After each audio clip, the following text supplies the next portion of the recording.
Hey y'all, Robert here, trying to learn something. Okay, this is the z-axis. You make it too tight, this bounces instead of this. You make it too loose, this bottoms out. It's it's constantly in flux because it's a metal spring. It changes temperature. It'll change its strength with time. The tensioner is a must, and it's pretty sensitive. So that's a great feature. Um, this whole bracket will ratchet up. I'm not sure yet. I know why. You press this.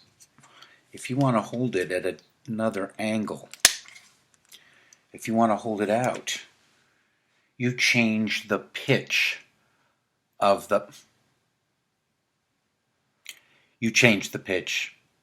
thing.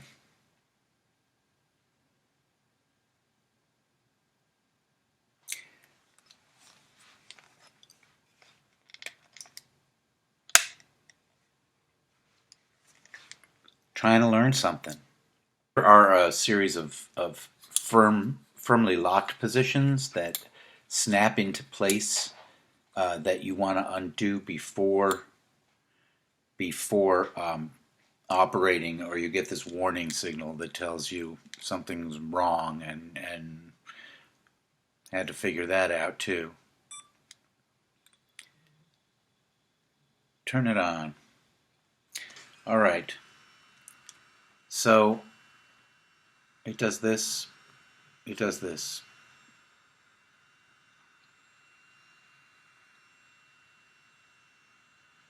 Should be able to do both simultaneously. There we go. Turning, and it's not that easy to.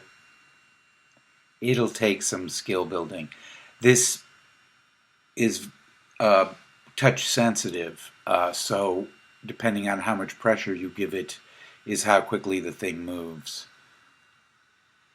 This would be great for like a hand puppet if it wasn't so slow. Can't really tilt very quickly. And I don't think you can change the tuning on that stuff. It's like when you first start flying, it's hard to remember what you're doing, particularly with line of sight. If I was actually looking at the camera, if I had the phone attached here and I was looking at what it was doing, I would probably have a much more intuitive sense of which way to push the joystick. But it is this that is operating the directions that the camera turns. And it will do a 360, but it does have a stopping point on either side. The pocket version, it's significantly cheesier. It's similar to the original case, but it's practical. It does something, so you can use it as a case. But this has, you slip into this bracket. It's nowhere near the quality of the DJI thing that comes with the Osmo. Your tensioner is here. All that really does is raise and lower the spring. This is not in any way a professional piece of equipment like the other one is, but we'll give it a try. This came with mounting threads underneath. Behind is actually for your phone attachment, so that you can use the DJI Mimo application with it to command exposure and give it general instructions. You probably You know what? I'm not even going to say you. There's a possibility that that you, like with the other one, you can control the gimbal with your finger on the application. I will look into that. I haven't fired that up yet. This is pretty chintzy. Was it worth the money? Uh, the idea is worth the money. I couldn't have assembled something myself out of parts for as cheap as I got this. Nevertheless, what they're charging for what this is a little bit too much. This is actually a nice piece of hardware. It's the nicest thing on here, and that's an actual metal bracket. It has threads there. For some reason, it has like a camera mount on the bottom. I don't really know.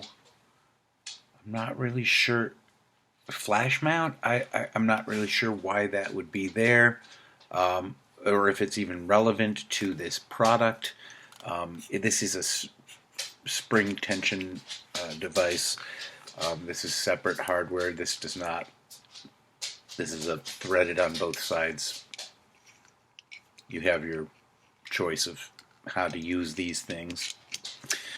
This would be the submersible box that I was using, and it has two mounting points, so there was no reason that I'm able to use this to fly a naked gimbal. I got something else because I thought I needed it, but I think this is just fine. I'm not going to just strap the camera to a battery. I wanted to mount it. So the way I was doing it will actually work. I mounted this on the motorized dolly, and that's I used that for the camera shot in the previous video. There's no point in trying to do anything with this on the. I might just for fun, I might try to like fly this thing.